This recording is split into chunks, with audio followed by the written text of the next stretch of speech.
Pag-usapan natin ang psychoanalytic theory by Sigmund Freud. These are the id, ego, and superego. First question, bakit po ba yan sir tinawag na psychoanalytic theory? O simple lang, yung term na psychoanalytic galing sa two words na psycho at analytic. Psycho means mind, and analytic means analysis. So in short, analysis of mind. Kaya nga si Sigmund Freud ang tinaguriang father of psychoanalysis because he is the first person to explain human behavior using the concept of mind. Kasi ang sabi niya, how we think and what we think influences our behavior. Kung ano mga iniisip natin at kung paano tayo mag-isip, nakaka-apekto din yan sa ating behavior. The goal of psychoanalytic theory is to explain the unconscious mind. Sir, ano po ba sir ang pinagkaiba ng conscious at unconscious? Simple lang. Pag sinabing conscious, alam mo ang ginagawa mo.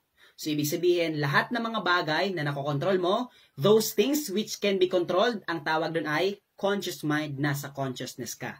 Kaya lang, those things that cannot be controlled, yung mga hindi mo alam na ginagawa mo, ang tawag doon ay nasa unconsciousness. Ibig sabihin, nasa unconscious mind. Dito na papasok ang id, ego, at superego. Ang pinakaunang tip ko dyan ay, huwag pong pagbabalik-baliktarin ang id, ego, and superego. Bakit? Kasi naka-arrange yan based on when it develops. Nauna ang id, kasi yan ang pinakaunang nire-develop sa bata. Present na yan at birth. Ibig sabihin, simula nung pinanganak ka, andyan ang id. Pero question, meron ka na bang ego, superego nung pinanganak ka? Wala pa. Kasi ang ego, na-develop lang galing sa id. At ang superego naman, na-develop yan galing sa ego. So, ibig sabihin, ang id, ego, and superego is intentionally arranged by Sigmund Freud to remind us na ang pinakaunang na-develop sa bata ay id. Sunod dyan ang ego, and finally, the superego. First, pag-usapan muna natin ang id. Kapag sinabi natin id, that is considered the most primitive. Primitive siya kasi yan ang pinakaunang na-develop sa bata. Kasi present na yan at birth. Ibig sabihin, simula nung pinanganak ka, ang pinakaunang na-develop sa aspect ng mind mo is the id. Pangalawang tatandaan mo, pag sinabi natin id, ay nasa unconscious mind yan. Question, ano po ba sa pinagkaiba ng conscious at unconscious? O kapag sinabi natin conscious, alam mo ang ginagawa mo. Alam na mga bata ang ginagawa nila. Ibig sabihin, they are the one in control. Kaya lang, pag sinabi natin unconscious, hindi nila alam ang ginagawa nila. So, they are not the one in control. Mga bata, mga baby, hindi pa naman nila kayang kontrolin ang sarili nila. Tama? O kapag tinanong, kung hindi nila kayang kontrolin ang sarili nila, sino pala ang in control? Ang sagot ay, that is the id. The id is the one in control. Kaya importante po ang id, lalong-lalo sa mga baby, for the purpose of survival. Kaya nga diba, ang id works on a pleasure principle. Pag sinabi nating pleasure principle, immediate gratification. Kung anong makakapagpasaya sa kanila, gawin mo. Anong gusto nila, ibigay mo. Anong want and desire nila, ibigay mo. Ang tawag doon ay please, sure, pleasure principle. Example sa mga bata ng pleasure principle ng id, kapag gutom yan, iiyak lang. Tama? Kapag gustong matulog, iiyak lang. Kapag naman naiinitan, iiyak lang. Ano po? Who is in control? The id. That's the pleasure principle. So yung mga keywords natin na pleasure principle, immediate gratification, instinct, pleasure, sex, desire, drive, wants, libido, lahat ng yan mga keywords yan sa id. Kasi lahat ng yung mga sinabi ko works on a pleasure principle or immediate gratification. Kaya lang, habang lumalaki yung bata, na-expose siya ngayon sa environment. Nakasalamuhan niya ng iba-ibang mga tao. So dito na na-develop yung consciousness ng bata, kaya dito na na-develop yung second aspect which is considered na ego. O kapag sinabi natin ego, Latin yan, which means self. Ano ba ang definition ng self? Awareness. Awareness of yourself. Ibig sabihin dito, conscious ka na, it means you are now in control. Ang pinagkaiba lang ng id tsaka yung ego, yung id, unconsciousness. Yung ego, conscious ka na dyan. Ibig sabihin sa id, you are not in control. Pero kapag sinabing ego, you are now in control. Kaya nga yung ego works on reality principle. Kapag sinabi nating reality, it means real world. What happens in the real world. Kasi ang sabi ng ego, okay id, may mga desire ka, may mga wants that I have to accomplish. Kaya lang, you have also to consider that I am in the real setting. I am in the real world. So ibig sabihin, i-satisfy ko kung ano yung desire and wants mo, pero based on reality. Based on realistic ways, based on pragmatic and practical sa akin. Kasi hindi porket gusto mo id, matutupad na yan. You have also to consider if it is realistic to me, if it is practical to me. Kaya dito, ikaw na ang in control, nade-develop na ang consciousness, ego. O basta tandaan mo lang kapag sinabi natin ego, that is works on reality principle. Reality means real world. O ibig sabihin dito, conscious ka na. You are the one in control, you are the one who decides, you become a deciding agent. So, ang conflict dyan ay dapat mong mapagbigyan yung mga kahilingan at mga gusto ni id. Pero mapagbigyan mo siya, matutupad mo in a realistic way. Magbigay tayo ng example ng conflict between id and ego. Like for example, yung bata gutom pa. O sabi ngayon ng id, dahil gutom pa siya, kunin mo na yung pagkain ng kapatid mo. Kayang-kaya mo yan, baby pa lang naman yan eh.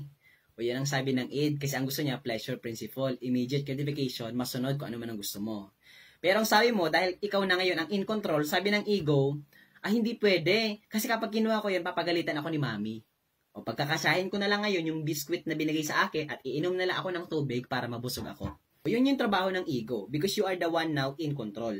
O diba kapag yung ego nare-develop preschool ang bata.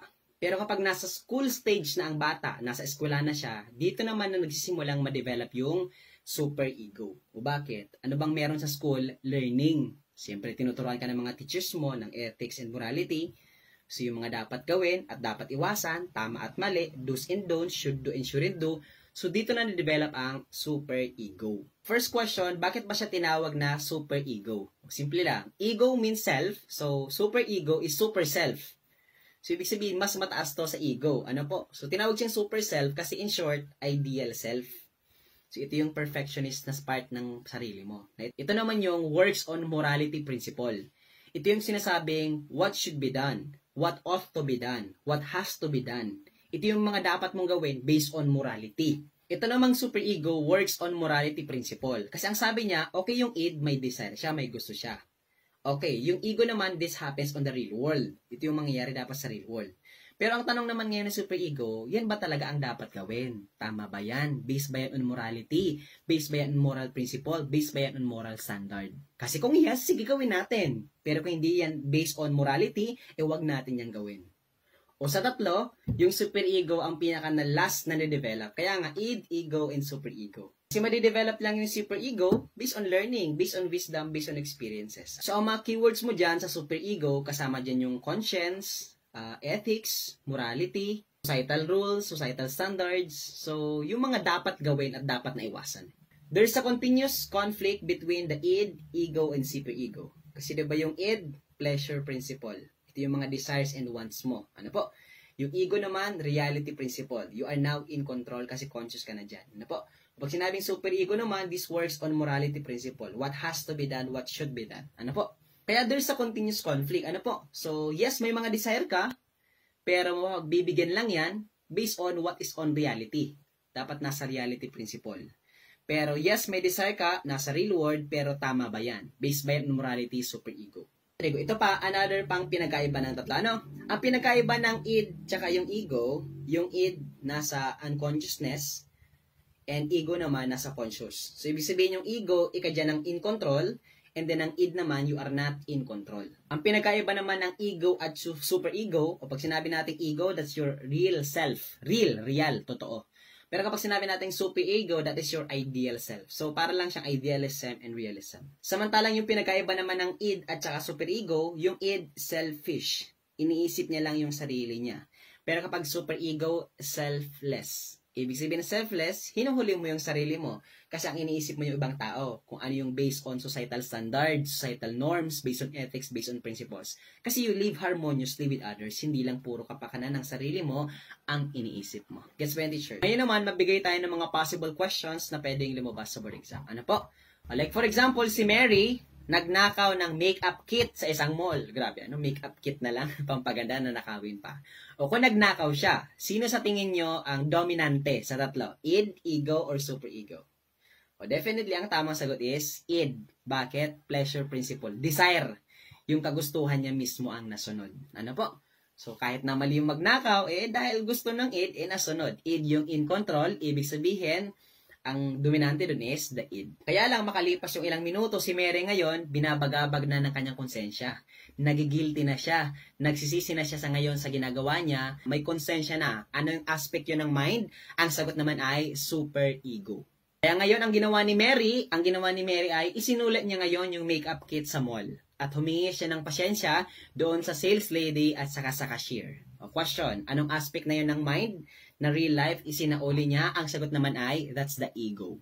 Another question sa board exam, So, paano mo daw i-explain ang addiction to drugs? O kapag na-addict ka sa drug, anong rason? Ang sagot sa board exam ay, the id empowers the ego. O, ibig sabihin, mas nasunod yung pleasure principle, yung kagustuhan mo, yung immediate gratification. So, ang madali dyan sa board exam, id. Ano po? Kasi hanapin mo lang yung immediate gratification, yung sa sex, desire, wants, needs, libido, example. So, automatic ang palaging sagot dyan ay, that's the id. So, ang mahirap lang sa board exam is, paano mo identify kung ego or super ego ang in control? Ano po? So, simple lang So, lahat ng mga theoretical, lahat ng mga idealistic, mga pang-perfectionist, so palaging sagot dyan ay super ego. Pero kapag yung mga theory, yung mga napag-aralan mo, in-apply mo na ngayon sa totoong buhay, so you are now in control in a real world setting, o basta real world. So, ibig sabihin, kung yung theoretical, super ego, kapag naman practical, in-apply mo na ngayon sa totoong buhay, nagiging na siyang ego. Okay, sige, i-recap ko lang po yung lahat ng mga sinabi ko. Ano po? So, Sigmund Freud ang tinaguriang father of psychoanalysis because he is the first person to describe human behavior using the concept of mind. Kasi ang sabi niya, how we think and what we think influences our behavior. So, paano niya in-explain yun? Using the concept of the id, the ego, and superego. So, naka-arrange yung tatlo based on when it develops. First, id. Yan ang pinakauna kasi yan ang pinakaunang nade-develop sa bata. So, yan ang pinaka-primitive kasi present na yan at birth. So, yung id naman is nasa unconscious mind. So, kapag sinabi natin unconscious, so you are not the one in control. Kapag sinabi natin it works on a pleasure principle or immediate gratification. Na kung anong gusto ng bata, saan sila masaya, saan sila komportable, ibigay mo yan sa bata kasi yun yung desire and wants niya. Kaya lang habang lumalaki yung bata, so na-expose siya ngayon sa environment, na-expose siya sa real world, so dito nalalabas yung ego. O pag sinabing ego, self. O that is, anong definition ng self? Self-awareness. So, ibig sabihin, you are now in control, therefore, nasa conscious mind na ang ego. Ano po? Kasi yes, sa id, may mga desire ka, pero yes, mapagbibigyan lang kita id, sabi ng ego, pero dapat it should work on my real world, on my real setting, on a realistic way. Ano po? That's the ego. Yung ego naman, ikaw yung nagde-decide dyan because you are now in control. Pero, that happens kapag preschool yung bata, yung ego. Pero kapag nasa school stage ka na, doon naman nadidevelop na yung super ego. Ano meron sa school learning? So, kaya nga tinawag siyang super ego means super self or ideal self. So, sinawag siyang ideal kasi this has to be done. This should be done. This ought to be done. Ito yung mga dapat mong gawin. Based on ethics, based on morality. Ano po? In short, there's a continuous conflict between id, ego, and super ego. There's a continuous conflict between your desire, your pleasure principle, your consciousness, your ethics and morality, super ego, and then your ego that happens on the real world. So, yung ego yung nagbabalance between your desire and in ethics. Ano po? Your pagiging selfish and pagiging selfless. This psychoanalytic theory can explain why we have different behaviors. Bakit nga ba iba't iba ang behavior ng mga tao? So, iba't iba ang ating behavior kasi iba't iba din tayo kung paano mag-isip. Kasi how we think and what we think influences our behavior. So, dahil iba't iba tayo ng pag-iisip, iba't iba din ang ating behavior. Kasi kapag naisip mo, gagawin mo. At kung ginawa mo, bukal yan sa kalooban mo. O may knowledge, may skills, at may attitude. May head, may heart, at may hand. So lahat yan kasama. Kasi pag sinabi natin behavior, kompleto. So what we think and how we think influence our behavior. That's the psychoanalytic theory by Sigmund Freud. Okay, yun lang muna ang pag-uusapan natin. Kasi naparami na ata ako ng sinabi. Sobrang hirap ng psychoanalytic theory. Pero yan, sana natuto kayo sa video ito. And then, kung nakaabot ka sa parte ng video ito, paki-like naman ng video. And then, kung baguhan ka sa page ko, paki-comment naman kung taga saan ka para alam ko kung hanggang saan ang na-reach ng video ito.